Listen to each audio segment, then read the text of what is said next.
सत श्री अकाल। आप सबका स्वागत है चैनल सिखिज़्म एंड स्पिरिचुअलिटी पर।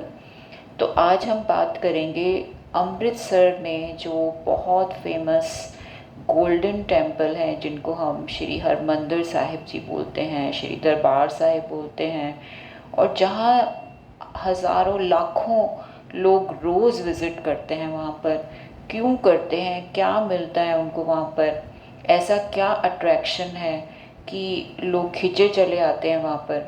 तो ये सब शुरुआत हुई थी हमारे थर्ड गुरु अमरदास जी ने। ये आइडिया, ये कॉन्सेप्ट उनके माइंड में आया था कि एक सरोवर होना चाहिए और उसके आसपास गुरुद्वारा होना चाहिए।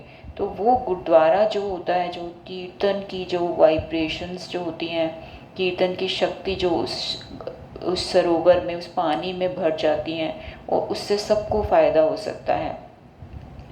तो उसके बाद गुरु रामदास जी ने ये स्टार्ट की, और फिर गुरु अर्जन देव जी ने इसका फाइनल जो नींव रखवाई थी मियाँ मीर जी से, जो कि एक मुस्लिम थे। तो ये एक सिर्फ एक, आपने देखा होगा हर जगह नाम गुरुद्वारा होता है, बट यहाँ नाम हर मंदिर है, टेम्पल है, जो कि हिंदुओं में टेम्पल वर्ड या मंदिर वर्ड यूज़ किया जाता है जहाँ पूजा होती है। तो ये उन्होंने उस टाइम पे इसलिए रखा था, ये एक सिंबल भी था कि ये एक जगह है जहाँ के अपने मन को आके आपको शुद्ध करना है, मन को ताकत देनी है। और बहुत अलग तरीके से, बहुत सोच के एक सिंबॉलिक बहुत सिंबल्स उसमें बनाए हैं। जैसे कि उन्होंने जो उसकी एंट्री है वो चारों दिशाओं से करी है, ताकि हर कास्ट का इंसान उसमें अलाउड है। ये इस बात का सिंबल है कि चारों दिशाओं से या चारों कास्ट से जो भी आना चाहे, ये मंदिर उसके लिए खुला है। फिर उसमें जो अब सीढ़ियाँ हैं वो नीचे चल के हैं, वो एक ह्यूमिलिटी का सिंबल है कि जैसे आप जाएंगे, मैंने इस प्लेलिस्ट में सारी वो वीडियोस डाली हैं वहाँ की विज़िट की, जिसमें मैं आपको सबको दिखा रही हूँ कि उसमें कैसे वो सीढ़ियाँ नीचे जा रही हैं। जब आप एंटर करते हो तो आपको नीवे होके वहाँ एंटर करना है। अगर आपको लगता है कि आपको कुछ लेना है, प्रभु उसके आगे झोली आपकी भरी जाए, तो उसके लिए एक नीवापन, एक ह्यूमिलिटी, वो एक सिंबल है, वो जो सीढ़ियाँ हैं। फिर बाबा जी ने उसमें उसमें हरमंदिर साहिब में कॉम्प्लेक्स है वो पूरा, जो मेन जिसमें हम जाते हैं, जिसमें आपने देखा होगा, आप भी गए या नहीं गए, या जिस वीडियोस में आप देखेंगे कितनी भीड़ होती है उस लाइन में, उस अंदर एंटर करने में। जो मेन कीर्तन हो रहा होता है उसकी आवाज़ पूरे कॉम्प्लेक्स में होती है, बट जहाँ मेन कीर्तन बैठ के कर रहे होते हैं, वहाँ जाने के लिए बहुत लंबी लाइन होती है। जो मेन हरमंदिर साहिब का गुरुद्वारा है, उस कॉम्प्लेक्स में और बहुत सारे गुरुद्वारे हैं जो मैंने सारे प्लेलिस्ट में दिखाए हैं, वो आप देख सकते हैं। तो उधर जब अंदर आप जाते हैं तो एक अलग ही आपको एक वाइब्रेशन फील होती है। एक अंदर 2-3 घंटे अगर आप बैठ के आए तो एक चार्जिंग, जैसे आप बैटरी चार्ज हो जाती है ना, उस तरह की आप बैटरी चार्ज लगेगी, चाहे आपको कुछ ना भी समझ आए। उसके बाद वहाँ चारों तरफ जो सरोवर है उसमें लोग परिक्रमा करते हैं। वहाँ एक दुख भंजनी बेरी है, उसका भी इतिहास बहुत पुराना है, और उसमें ये सारा मैंने वीडियो में भी एक्सप्लेन किया। मैं एक इंट्रोडक्शन अभी भी दे देती हूँ कि वो जो दुखभंजनी बेरी थी, उसमें क्या था कि एक कहानी ऐसे जाती है कि एक जो सेठ था, उसका नाम दुनी चंद था, और उसकी 5 बेटियां थी। वो बहुत अमीर था, तो वो बहुत अहंकारी हो गया था। उसको लग रहा था कि सब कुछ मैं ही प्रोवाइड करता हूँ और मैं कितना पावरफुल हूँ। तो उन्होंने अपने बेटियों को बुलाया और पूछा कि तुम्हें कौन खाना देता है, तुम्हें कौन सारी चीज़ें देता है, कौन सारी लग्जरीज देता है। तो वो सारी बेटियों ने, 4 बेटियां जो थी, उन्होंने तो ये बोला आप ही देते हो, आप ही हमारे लिए भगवान हो, सब कुछ हो। तो लेकिन जो 5th बेटी थी उसने बोला कि आप, थैंक्स है आपका, आप सब कुछ देते तो वो, लेकिन ये आपको भी प्रभु दे रहा है, तो हमें प्रभु को नहीं भूलना चाहिए। वो बहुत भक्त थी, वो प्रभु को ही सुप्रीम पावर मानती थी। तो उसको बहुत गुस्सा आ गया दुनी चंद को। तो उसने बोला कि मुझे भगवान मानना पड़ेगा, नहीं तो फिर मैं, मेरा जो मन है मैं वो करूँगा, फिर तुम्हारा भगवान तुम्हें बचा ले। तो उसने कहा नहीं, भगवान तो भगवान ही है, आप फादर हैं, लेकिन भगवान की जगह कोई नहीं ले सकता।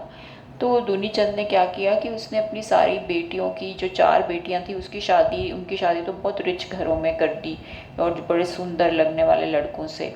और लेकिन इसके लिए ऐसे बोला, ऐसे गंदे से गंदा ऐसा ढूंढ के लाओ जो देखने में जिसको कोढ़ हो और बहुत गरीब हो, ऐसा इंसान ढूंढ के लाओ, उससे मैं इसकी शादी करूँगा, तब देखता हूँ इसका भगवान इसको कैसे बचाता है। तो वो ऐसा इंसान ढूंढ के लाए, उससे, उसकी रजनी नाम था उसका, तो उससे उसकी शादी करी। फिर भी वो घबराई नहीं, उसको प्रभु पे विश्वास था। उसने कहा कि प्रभु अगर ये करवा रहे कोई बात नहीं, इसमें भी कोई राज है, कोई बात नहीं, लेकिन प्रभु को ही मैं सुप्रीम मानूंगी। उसकी शादी उसके साथ कर दी।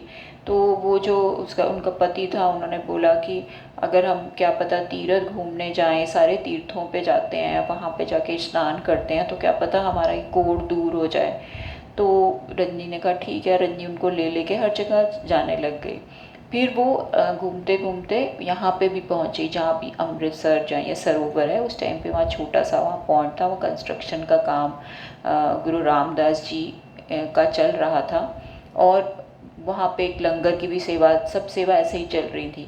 तो वहाँ पर ये दुखभंजी बेरी जहाँ पर है, वहाँ एक पेड़ था, पेड़ अभी भी है जिसके नीचे वो लोग आके स्नान करते, तो उस जगह पे वो बैठ गई। वहाँ पे छोटा ही पॉन्ड था, वहाँ पे बहुत बड़ा नहीं था उस टाइम पे। और उसने कहा कि मैं खाने का इंतज़ाम करती हूँ, वहाँ लंगर में जाती हूँ, आप थोड़ी देर यहीं रेस्ट करो। और वो चली गई लेने के लिए। इतनी देर में जब वो वहाँ बैठा था उसका हस्बैंड उसके नीचे, तो उसने एकदम देखा कि दो कौवे आए, आपस में लड़ रहे थे एक रोटी के लिए। तो रोटी एकदम से उसमें पॉन्ड में गिर जाती है, सरोवर में।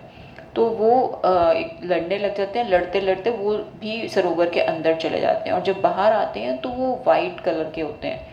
तो वो देख के हैरान हो जाता है, उसको लगता है कि इसका मतलब इस सरोवर में शक्ति है जो कि काले को गोरा कर सकती है, तो मेरे कोढ़ को भी ठीक कर सकती है। तो वो रेंगता रेंगता क्रॉल करता करता उसके अंदर जाता है, सरोवर के अंदर।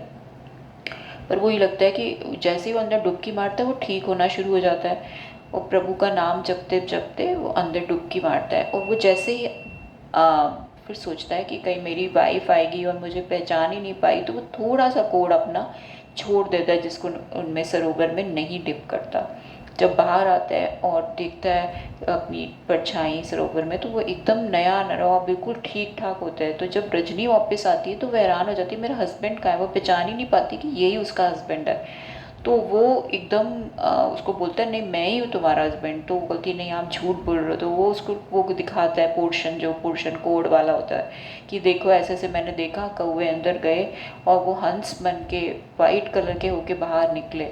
तो ये इसमें एक चमत्कार है, इसमें शक्ति है। तो मैं भी इसके अंदर गया प्रभु का नाम लेके, और मैं भी देखो कोढ़ ठीक हो गया, पर ये पोर्शन मैंने डिप नहीं किया, तो ये तुम्हें दिखाने के लिए छोड़ा हुआ है मैंने। और फिर वो उसके सामने उसको दिखा के और डिप करता है, और फिर वो भी ठीक हो जाता है। तो ये देख के रजनी बहुत खुश होती है। वो सब गुरु रामदास जी के पास जाते हैं और गुरु रामदास जी से आशीर्वाद लेते हैं। उस टाइम पे वो ये वाला शब्द जो आप लोगों ने सुना होगा, बहुत फेमस शब्द है, कागो हंस करे। तो वो शब्द भी मैं आपको पूरा बताऊंगी। उसमें अभी वीडियो बहुत लंबी हो जाएगी, इसलिए इतना इंट्रोडक्शन दे रही हूँ। बाकी सारी वीडियोस में जब मैं सामने दुखभंजी साहब बेरी के सामने बनाऊंगी तो वो शब्द भी आपको पूरा बताऊंगी। और इसमें आप वो देख सकते हैं, अभी जस्ट ये फ़ोटो जो है ये आप देख सकते हैं, इसमें आपको ये फ़ोटो दिख रही है। बाकी सारी आपको प्लेलिस्ट में दिख जाएगी कि ये कौन कौन सी इसमें कैसे ये गोल्डन टेम्पल के जो प्रेमिसेस है जहाँ परिक्रमा करते हैं वहाँ पे है। इसके नीचे बहुत लोग स्नान कर रहे होते हैं। आपने जो गए उन्होंने देखा होगा, जो नहीं गए उसके लिए मैं ये वीडियो सारी प्लेलिस्ट में आप देख सकते हैं। तो इसमें ये पूरा शब्द ऐसे जाता है, अमृतसर सतगुर सतवादी जितनाते कौआ हंस होवे, नानक धन धन वडे वडभागी, जिन गुरमत नाम हृदय मल धोवे। जो अपना गुरमत लेके, प्रभु की मत, गुरु की मत लेके और अपनी मन की मैल को धोते हैं, वो वडभागी हैं, धन हैं। फिर उसके बाद जो हरमंदिर साहिब का कॉम्प्लेक्स है उसमें और बहुत सारे गुरुद्वारे, कॉम्प्लेक्स इसलिए कहते हैं क्योंकि उसमें गुरुद्वारे बहुत सारे हैं। गुरुद्वारा श्री बाबा अटल साहिब, गुरुद्वारा श्री बाबा दीप सिंह शहीद, गुरुद्वारा श्री हरमंदिर साहिब, तो मेन जो हम जिसमें अंदर आपको एंट्री में दिखाया है प्लेलिस्ट में, तो उसमें आप देखेंगे वो मेन गुरुद्वारा हमने श्री हरमंदिर साहिब उसको कहते हैं, लेकिन वो कॉम्प्लेक्स में बाकी गुरुद्वारा है। गुरुद्वारा श्री लाची बेहर साहिब, गुरुद्वारा श्री माता कौलसर साहिब, गुरुद्वारा श्री मंजी साहिब, गुरुद्वारा श्री शहीदगंज बाबा गुरबख्श सिंह, गुरुद्वारा श्री ठाडा साहिब अमृतसर, गुरुद्वारा श्री ठारा साहिब अमृतसर। एंड वो हिस्टोरिक प्लेस है जो बाबा बुड्ढा का, बाबा बुड्ढा जी जो थे उन्होंने बैठ के वहाँ पर सारा बनवाया था, ये कंस्ट्रक्शन करवाई थी। फिर हिस्टोरिक प्लेस ऑफ दुभंजनी बेरी, और फिर श्री अकाल तख्त साहिब जहाँ पे गुरु हरगोबिंद सिंह जी बैठकर और पूरी सुपरविजन करते थे, सारे कंस्ट्रक्शन के काम होते थे। एक और जो वो मीरी पीरी के जो उन्होंने शुरुआत की थी कि अब सिर्फ सिख जो है सिख नहीं रहेगा, वो एक संत सिपाही बनेगा। तो उस वहाँ बैठ के वो सारी सुपरविजन करते थे कि जैसे लोगों को ट्रेनिंग देने के लिए भाला की, उसकी तलवार की, और सारी जो भी फाइट में यूज़ होती हैं वैसी युद्ध की एक कला सिखाने की, वो सारी उनको सिखाते थे वहाँ पर। फिर वीडियो में, फिर प्लेलिस्ट में आपको सुल्तानपुर भी लेके जाऊंगी, जहाँ मैंने, आपको याद होगा बेड टाइम स्टोरीज़ में हमने डिस्कस किया था कि गुरु नानक देव जी जब कितने साल वहाँ रहे थे अपने सिस्टर के साथ, बेबी नानकी के साथ, तो वहाँ वो एक पेड़ के नीचे बैठ के मेडिटेशन करते थे। वहाँ नदी भी थी, वहाँ वो 3 दिन के लिए जब नदी के अंदर जाके वापस आए थे, तब उन्होंने फर्स्ट टाइम जपजी साहब का और मूल मंत्र का जो वाणी का उच्चारण किया था। और उसके बाद उन्होंने अपनी पूरी उदासीज शुरू करी थी, जहाँ पे वो घूम घूम के लोगों को, सबको सच का संदेश देते थे। तो 4 उदासीज उन्होंने करी थी, ये हमने पहले बेड टाइम स्टोरीज़ में भी डिस्कस किया है। तो वो सारे वीडियोज़ इस प्लेलिस्ट में हैं। तो डिटेल में उस गुरुद्वारे की विज़िट के साथ मैं वो सारे उस बारे में डिस्कस किया है मैंने, जो आप उसमें वीडियोज़ में देख सकते हैं। तो और बहुत कुछ मैं बताना चाहती हूँ जो कि ये गुरु रामदास जी से रिलेटेड, जिनकी वजह से ये और बना है, जिन्होंने सारी वाणी का जो इसमें ताकत डाल के इस जगह को इतना पावरफुल बनाया है कि हर कोई इस जगह पे कोई भी इच्छा लेके आता है उसकी पूरी होती है। और कोई भक्ति की इच्छा लेके आए तो उस पर तो गुरु कुर्बान जाता है। धन धन गुरु रामदास गुर जिन सिरिया तिन सवारिया। तो वो सारी वीडियो मैं आई थिंक नेक्स्ट वीडियो में बनाऊंगी, नहीं तो ये बहुत लंबी हो जाएगी। तो उसमें गुरु रामदास जी के बारे में सारा कोशिश करूँगी जितना भी बता सकूँ, उनका कैसे उनका शुरुआत हुई और कैसे कैसे। और यहाँ मेन एक और चीज़ जो मैं बताना चाहूँगी कि जो वहाँ लंगर हॉल है, लंगर हॉल में हर रोज़ अब 1-1.5 लाख तक लोग, इतने लोग वहाँ पे रोज़ फ्री में खाना खा के जाते हैं। मतलब ये बोला जाता है कि अमृतसर में कोई भूखा नहीं सोता। जहाँ पे ये गोल्डन टेम्पल है वहाँ उस धरती के लोग कभी भूखे नहीं सो सकते, क्योंकि इतना लंगर वहाँ बरतता है जिसका कोई अंत नहीं होता। तो वो भी सारी वीडियो प्लेलिस्ट में हैं, तो आप सारी देख सकते हैं। और सारा कैसे, कहाँ से दिल्ली से जाना है तो कौन सी ट्रेन, वापस आने में कौन सी ट्रेन बेस्ट रहेगी, और वो सारा मैंने ट्रेन से लेके प्लेलिस्ट जो शुरू की है और उसके बाद वापस आने तक वो पूरी वहीं पर एंड होती है। तो ये सारी जर्नी जो है, ये सारी आप प्लेलिस्ट के वीडियोस में देख सकते हैं। वाहिगुरू जी का खालसा, वाहिगुरू जी